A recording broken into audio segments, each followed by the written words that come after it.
امید ہے آپ سب خیریت سے ہوں گے۔ اگر آپ نے ابھی تک ہمارا چینل سبسکرائب نہیں کیا تو اسے ابھی سبسکرائب کر لیں اور بیل آئیکن کو دبانا بالکل بھی مت بھولیں۔ آپ کا بہت بہت شکریہ۔ نمبر 8، شاہان حیاتم۔ دبئی کی چمکتی ہوئی آسمانی لکیروں سے لے کر میامی کے دھوپ میں بھیگے ساحلوں تک، شاہان حیاتم شبنم کے سفر کی پیروی کرتا ہے۔ ایک مخالف ہیروئن جو مشکلات سے پیدا ہوئی، جو معاشرے کی سیڑھی کی چوٹی تک اپنے پنجے گاڑتی ہے۔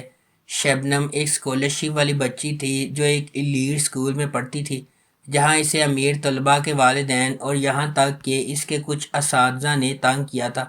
اس کے دماغ کے باوجود کسی نے نہیں سوچا تھا کہ وہ اسے ان کی سطح تک پہنچائے گی، لیکن پلاسٹک سرجری اور اٹل خواہش کے ساتھ شبنم نے حتمی انعام حاصل کیا، اونور نامی ایک امیر شوہر۔ نمبر 7، سفیر۔ سیریز کا مرکز گل سوئے خاندان پر ہے، جو کیپاڈوشیا کے سب سے نمایاں خاندانوں میں سے ایک ہے، جن کی انتہائی قابل احترام زندگی ایک غیر متوقع سانحے کے بعد تباہ ہو جاتی ہے۔ امریکہ سے اپنے بڑے بیٹے آتیش کی واپسی پر گل سوئے کافی عرصے کے بعد دوبارہ ایک جگہ پر اکٹھے ہوئے ہیں۔ آتیش، جس نے کم عمری میں ایک ٹریفک حادثے میں اپنے والد کو کھو دیا، اپنے دادا کی زبردست اتھارٹی کے سامنے سر تسلیم خم کرنے سے انکار کرتے ہوئے گھر چھوڑ دیتا ہے۔ اپنی والدہ گلفیم کی درخواست پر وہ اپنے دادا کے قائم کردہ خاندانی کاروبار کو سنبھالنے اور بڑھانے میں اپنے بھائیوں یمان اور اوکان کے ساتھ شامل ہونے کے لیے کئی سالوں کے بعد گھر واپس آیا ہے۔ نمبر 6، کینڈی دوسان آلاماس۔ جس دن علیزے کی پیدائش ہوئی، اس کی ماں کا انتقال ہو گیا۔ علیزے کو احساس جرم ہے، حالانکہ اس کے والد نور الدین اسے پریشان نہ کرنے کے لیے بلند آواز میں اس کا اظہار نہیں کر سکتے۔ اس میں نور الدین نے اسے خوش رکھنے کے لیے کیے گئے سمجھوتوں کا اضافہ کیا۔ نتیجہ ایک جارحانہ خود غرض کردار ہے جو بنیادی طور پر اپنے آپ سے متصادم ہے۔ تاہم وہ ایک بریکنگ پوائنٹ پر پہنچ جاتا ہے، تقریباً ایک ویک اپ کال، جب اس کی بیٹی ایک مکینک کی کار کو نقصان پہنچانے والے ہٹ اینڈ رن میں ملوث ہوتی ہے۔ اس سے پہلے کہ بہت دیر ہو جائے، وہ اپنی بیٹی کو وہ چیزیں سکھانے کا فیصلہ کرتا ہے جو وہ اسے چھوٹی عمر میں سکھانے سے قاصر تھا۔ اس کا پہلا مقصد علیزے کو دوسروں کے فیصلوں اور خواہشات کا احترام کرنا سکھانا ہے۔ اس وجہ سے وہ سینم کو پرپوز کرتا تھا، جسے وہ عرصوں سے پیار کرتا تھا، لیکن شادی کی طرف قدم نہیں اٹھا سکا تاکہ علیزے پریشان نہ ہو۔ نمبر 5، گل جمال۔ گل جمال 30 سال پہلے برسا سے شروع ہوتا ہے، جہاں خوبصورت ظفر کو مصطفیٰ، جس سے وہ پیار کرتی ہے، کو چھوڑنے پر مجبور کیا جاتا ہے اور سائم سے شادی کرنے پر مجبور کیا جاتا ہے، جس سے وہ پیار نہیں کرتی۔ ظفر نے ایک بیٹے گل جمال کو جنم دیا، جس سے وہ خود کو پیار کرنے میں کامیاب نہیں کر سکی۔ بعد میں اس کی ایک بیٹی ہے گلندم۔ اس کا خاندان ظفر کے سینے پر بوجھ کی طرح ہے، اس لیے جب مصطفیٰ برسا میں دوبارہ نمودار ہوتا ہے تو وہ اس کے ساتھ بھاگ جاتی ہے۔ جب ظفر پریگننٹ ہو جاتی ہے تو سائم نے خود کو پھانسی دے لی۔ نوجوان گل جمال اپنا بدلہ لیتا ہے، مصطفیٰ کو روٹی کے چاقو سے قتل کر دیتا ہے۔ یہی وہ مقام ہے جب ظفر گل جمال پر لعنت بھیجتی ہے اور اسے بتاتی ہے کہ وہ کبھی پیار نہیں کر سکے گا۔ نمبر 4، یالی چپکنی۔ حالس آغا زیورات کی ایک بڑی سلطنت کا مالک اور کورہان خاندان کا سربراہ ہے۔ اگرچہ اس کا بیٹا اورہان اور سب سے بڑا پوتا فواد زیادہ تر کاروبار چلاتے ہیں، پھر بھی وہ کمپنی میں سب سے اہم فیصلے کرتے ہیں۔ اس کا چھوٹا پوتا فرید، جو اس کے بھائی فواد سے بالکل مختلف ہے، ایک بہت ہی غیر ذمہ دار نوجوان بیچلر ہے جو ابھی بیرون ملک سے واپس آیا ہے، جہاں وہ تعلیم حاصل کرنے گیا تھا۔ حالس فرید کی لاپرواہی کو مزید برداشت نہیں کر سکتا اور وہ اپنی بیوہ بہو افاقت پر پابندی لگاتا ہے کہ وہ اسے شادی کے لیے ایک اچھی لڑکی تلاش کر کے دے۔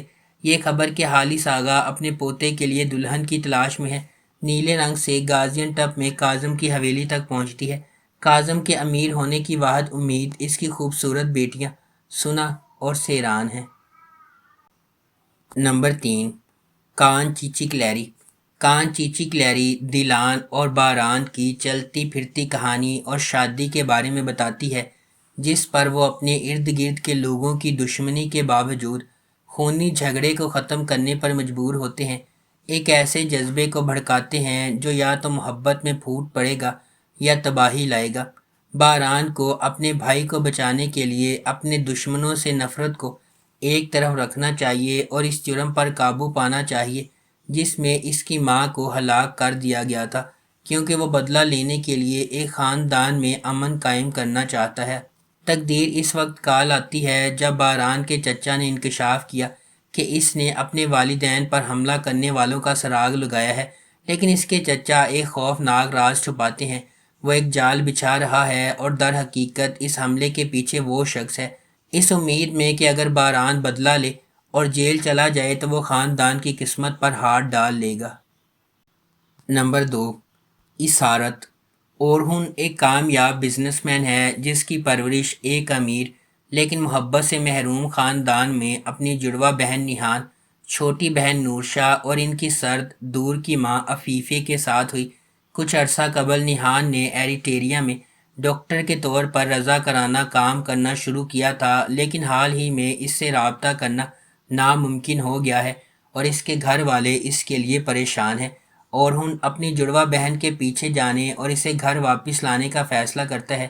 اپنی بہن کو ڈھونڈتے ہوئے وہ ہیرا سے ملتا ہے، ایک غریب لڑکی جو سمگلروں کے ہاتھوں قیدی کی زندگی گزار رہی ہے۔ جب انہیں پتہ چلا کہ نیہان ایک مقامی گینگ کے زہر دے کر مار دیا ہے تو اورہن ٹوٹ جاتا ہے۔ جب یہ بات سامنے آتی ہے کہ یہ دراصل ہیرا ہی تھی جسے گینگ نے بنایا تھا، تو وہ ایک شیطانی منصوبہ بناتا ہے۔ وہ ہیرا کو اپنے ساتھ گھر لے جائے گا، لیکن اسے ایک قیدی کی حیثیت سے زندگی سے بچانے کے بجائے وہ چیزیں اور بھی بدتر بنا دے گا۔ نمبر 1، عدم فارہ۔ فارہ ایک 28 سالہ ایرانی خاتون ہے۔ 6 سال قبل ایران سے فرار ہوتے ہوئے اسے استنبول میں رکنا پڑا کیونکہ اسے معلوم ہوا کہ وہ پریگننٹ ہے۔ وہ وہاں ایک غیر قانونی تارکین وطن کے طور پر رہنے لگتی ہے۔ مزید یہ کہ اس کے بیٹے کیرم شاہ کو ایک نایاب بیماری ہے۔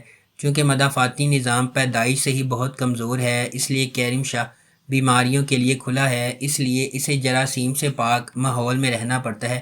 فرح میڈیکل کی تعلیم حاصل کرنے کے باوجود استنبول میں غیر قانونی طور پر صفائی کا انتظام کرتی ہے۔ فرح کی زندگی کا مقصد اس کے بیٹے کیرم شاہ کے لیے صحت مند ہونا اور عام بچوں کی طرح زندگی گزارنا ہے۔ وہ جلد از جلد پیسے بچائے گی اور اپنے بیٹے کا علاج مکمل کر کے دوبارہ فرانس جائے گی، لیکن فرح کی دنیا راتوں رات بدل جاتی ہے۔ وہ مافیا کے ذریعے کیے گئے قتل کی گواہ ہے جہاں وہ صفائی کرنے جاتی ہے اور طاہر لیکے سے ملتی ہے۔